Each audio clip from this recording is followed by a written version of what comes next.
عورتوں کے ذریعے فساد پھیلانا یہ بھی شیطان کا ایک طریقہ ہے. بے شک بے پردہ عورت زیب و زینت کے ساتھ بغیر پردے کے باہر نکلتی ہے.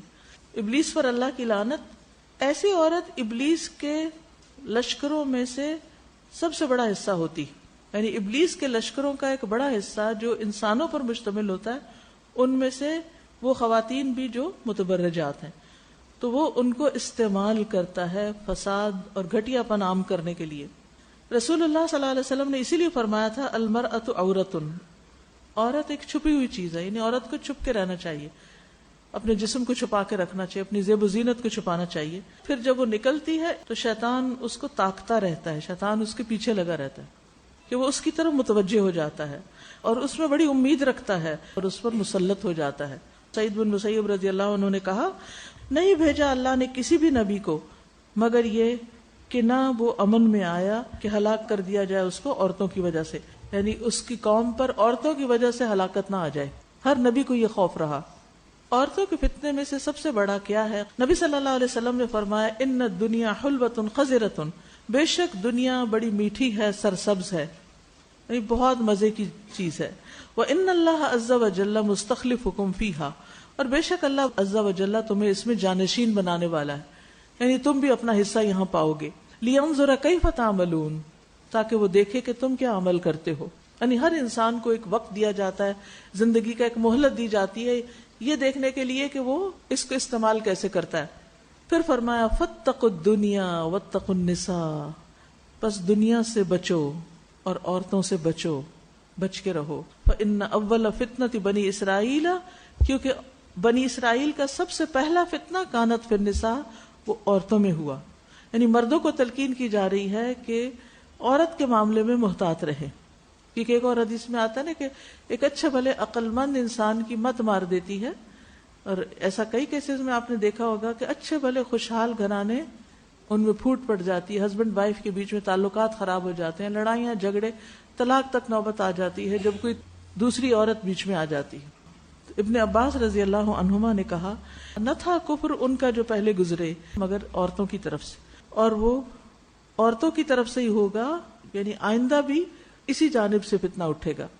حسان بن عطیہ نے کہا، نہیں شامت لائی گئی کسی قوم کی کبھی مگر ان کی عورتوں کی جانب سے، یعنی کسی بھی امت میں جب کوئی فتنہ پھوٹا تو اس کا سبب عورتیں بنی. اور عورتوں میں سے ہر عورت کی بات نہیں یہاں کی جا رہی، یاد رکھیے، یہاں ان عورتوں کی بات ہے جو مردوں کو فتنے میں مبتلا کرتی ہیں اپنی زیب و زینت، اپنے تبرج کے ساتھ، یعنی جو مردوں کو اٹریکٹ کرنے کے لیے لباس، میک اپ یا جیولری یا جو کچھ بھی جس میں نیت یا ارادہ یا طریقہ یہ ہوتا ہے کہ اس سے زیادہ سے زیادہ مردوں کو اپنی طرف مائل کیا جائے، یعنی خود بھی مائل ہوں اور ان کو بھی، مردوں کو بھی مائل کریں. رسول اللہ صلی اللہ علیہ وسلم نے فرمایا، سلسلہ صحیحہ کی حدیث ہے، تمہاری بدترین عورتیں وہ ہیں جو زینت کا اظہار کرنے والی ہیں اور تکبر سے چلتی ہیں، یعنی خاص طور پہ ایسی اکڑ والی چال اللہ تعالیٰ کو ناپسند ہے جس کا ذکر یہاں کیا. پھر شوہر کی غیر موجودگی میں زیب و زینت کرنا، یعنی اگر شوہر فوت ہو گیا ہے یا شوہر ہے نہیں، کسی اور ملک میں ہے، اور پھر ایسی عورت یعنی بند سنور کے نکلے تاکہ دوسرے مردوں کو اپنی طرف مائل کرے، اور مردوں کو بھی پتا ہو کہ اس عورت کا ہسبینڈ یہاں نہیں ہے، اور اس طرح وہ اس کو برگلا لے، تو یہ چیز سخت ناپسندیدہ ہے. عمارہ بن خزیمہ کہتے ہیں کہ ایک مرتبہ ہم لوگ حج یا عمرے کے سفر میں تھے عمرو بن العاص کے ساتھ، تو ہم مرو زہران نامی جگہ پر پہنچے تو ایک عورت اپنے ہودج میں بیٹھی ہوئی تھی. ہودج یعنی جیسے پالان وہ ہوتا ہے نا، پالکی اونٹ کے اوپر رکھتے ہیں، اس نے اپنا ہاتھ اس کے اوپر رکھا ہوا تھا باہر نکال کے، خود اندر تھی اور ہاتھ باہر نکالا ہوا تھا. عمرو بن العاص راستے سے ہٹ گئے اور ایک اور طرف کو چل پڑے گھاٹی میں.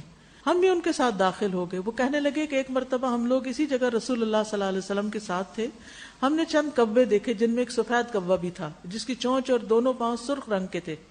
تو رسول اللہ صلی اللہ علیہ وسلم فرمایا، جنت میں صرف وہی عورتیں داخل ہو سکیں گی جو کبوں کی جماعت میں اس کبے کی طرح ہوگی، یعنی کم. حسن کہتے ہیں کہ اس عورت کے دونوں ہاتھوں میں سجاوٹ اور انگوٹھیاں تھیں اور اس نے اپنے دونوں ہاتھ ہودج سے باہر رکھے ہوئے تھے، یعنی دکھاوا کرنے کے لیے باہر نکالے ہوئے تھے. تو اس میں آپ دیکھیے کہ جیسے اگر کسی موقع پر آپ نے کسی شادی یا کسی وجہ سے اوپر مہندی یا زیب و زینت یا نماز نہیں پڑھنی تو نیل پالش وغیرہ لگائی ہوئی ہے، تو پھر بازار جا کر ان ہاتھوں کو بہت نمایاں نہیں کرے بلکہ ان کو سمیٹ کر رکھے تاکہ وہ دوسرے مردوں کے لیے زینت کا باعث نہ بنے.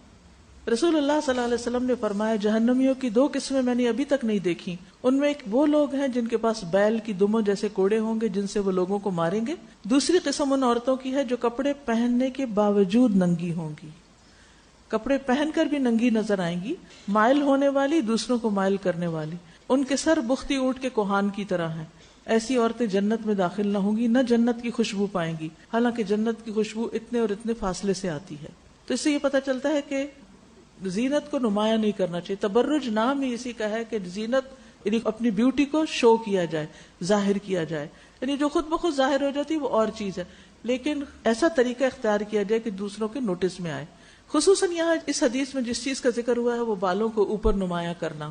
اس کے بارے میں علامہ البانی سے جب پوچھا گیا کہ عورت کا بال اپنی گردن اور سر کے پیچھے اکٹھا کرنے کی شکل کا کیا حکم ہے, خصوصاً جب وہ اوپر کر لیں یا اس کو گول بنا لیں, تو اس کے بارے میں انہوں نے جو کہا وہ یہی تھا کہ نمایاں نہیں ہونے چاہیے. یعنی اگر آپ نے بال لپیٹے بھی ہیں اور وہ نیچے ہے تو کوئی بات نہیں, لیکن وہ الگ سے نظر نہ آئے سر کے باہر, اس کو ناپسندیدہ کیا گیا کیونکہ وہ حدیث میں اس کو شیطان کی بیٹھک قرار دیا گیا.